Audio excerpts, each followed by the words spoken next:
Pays majeur au sein du bassin du Congo, avec un actif de 62% de son couvert forestier, la RDC prend part à la 20e session du Forum des Nations Unies sur les forêts, et cela du 5 au 9 mai 2025 à New York, aux États-Unis d'Amérique. La ministre d'État, ministre de l'Environnement et du Développement durable, conduit la délégation congolaise avec une véritable empreinte de valeurs et des opportunités qu'offre la RDC comme pays solution au changement climatique.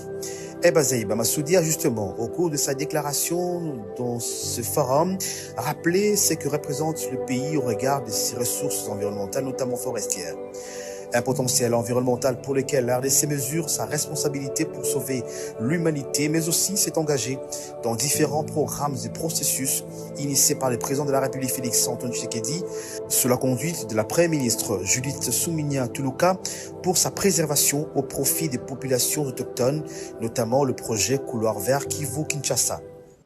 Le gouvernement congolais a adopté une stratégie nationale de réduction des émissions dues à la déforestation et à la dégradation des forêts, et nous l'avons inscrit dans nos priorités de la CEDN, notamment dans le domaine des transports, l'énergie, les déchets et les mines pour la réduction des CO2. Malgré les défis persistants de tous les moteurs de déforestation réunis, la pauvreté, l'agriculture itinérante sur brûlure et même le conflit armé, la République démocratique du Congo demeure un pays exemplaire de la conservation des forêts en Afrique, avec un faible taux de déforestation de 0,03%.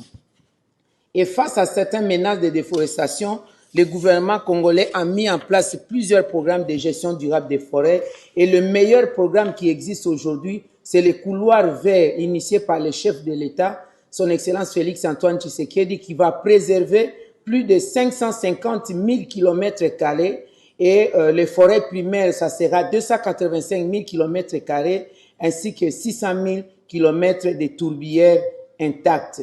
Ainsi, Monsieur le Président, la RDC se félicite que la COP 30 s'organise dans un pays forestier comme c'était en 2007 dans le bassin Bornéo-Mekong avec l'Indonésie. Nous osons croire que ça sera l'occasion pour les pays du monde d'être confrontés à la problématique des réchauffements de la planète, de saisir cette opportunité pour reconnaître haut et fort et ainsi valoriser le rôle des forêts dans la régulation du climat à travers le monde.